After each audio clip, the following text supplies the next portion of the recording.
السلام علیکم ورحمۃ اللہ وبرکاتہ۔ قرآن مجید میں اللہ رب العزت فرماتے ہیں ان عدت الشہور عند اللہ 12 شہرا فی کتاب اللہ یوم خلق السماوات والارض منها 4 حرم۔ آج کل چونکہ جو عیسوی سال ہے 2023 اس کا اختتام ہو رہا ہے، اور اکثر دیکھا یہ جا رہا ہے کہ ہمارے مسلمان جو ہیں وہ بھی کفار کی دیکھا دیکھی ان کے ساتھ شامل ہو رہے ہیں، اور ہیپی نیو ایئر یعنی اس سال کے اختتام اور اگلے سال کا جو شروع ہو رہا ہے اس کے اندر جو ہے وہ لوگوں کو مبارکباد پیش کر رہے ہیں، اور وہ بھی سمجھتے ہیں کہ شاید ہمارا یہی نظام اور یہی سسٹم ہے۔ تو اس حوالے سے گزارشات تھیں کہ اللہ رب العزت نے ہمارے لیے جو نظام ترتیب دیا ہے وہ یہ عیسوی سال نہیں ہے بلکہ وہ ہجری سال ہے۔ قرآن مجید میں سورہ توبہ کے اندر اللہ رب العزت فرماتے ہیں کہ اللہ رب العزت کے ہاں مہینوں کی تعداد 12 ہے، اور یہ اس وقت سے ہے کہ جب سے اللہ رب العزت نے زمین و آسمان کو پیدا کیا۔ یعنی یہ تاریخ کا سسٹم، نظام، دن و رات کی تبدیلی، اور پھر اس سے آگے دن، دنوں سے آگے ہفتے، ہفتوں کے اوپر مہینے، مہینوں کے بعد پھر سال، یہ سارا سسٹم اللہ رب العزت نے اسی دن سے ترتیب دے دیا تھا۔ اور پھر وہ نظام بیچ میں سے جو ہے وہ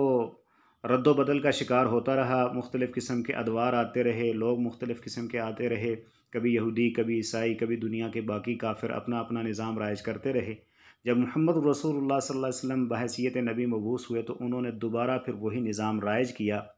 اور حجۃ الوداع کے موقع پر انہوں نے اس بات کا اعلان کیا۔ ابو بکر رضی اللہ تعالیٰ عنہ حدیث کے راوی ہیں، اللہ کے نبی صلی اللہ علیہ وسلم فرماتے ہیں کہ ان الزمانہ استدار کہیئتہ، کہ زمانہ جو ہے وہ دوبارہ پھر کے اپنی اصلی حالت پر آ چکا ہے۔ یعنی اللہ رب العزت نے جب زمین و آسمان کو پیدا کیا اس وقت جو سسٹم اور نظام ترتیب دیا، وہی سسٹم اور نظام محمد الرسول اللہ صلی اللہ علیہ وسلم نے دوبارہ رائج کر دیا ہے، اور پھر اس کی مکمل تفصیل کے 12 مہینے کون کون سے ہیں، ان میں سے حرمت والے کون کون سے ہیں، سب کی وضاحت اللہ کے نبی صلی اللہ علیہ وسلم نے اس حدیث کے اندر کر دی۔ لہٰذا مسلمانوں کا جو سسٹم اور نظام ہے وہ ہجری سال ہے، نہ کہ عیسوی سال یا کوئی دوسرا سسٹم اور نظام ہے۔ اسے میں اغیار کی سازش کہوں یا اپنوں کی نااہلی کہ آج ہم لوگ جو ہیں وہ اغیار کے نظام کے اندر جکڑے ہوئے ہیں۔ آج ہمارے دفاتر کے اندر، ہمارے تعلیمی اداروں کے اندر، یا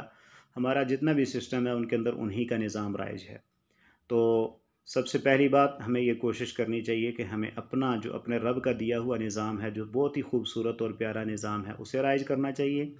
اور اسی کے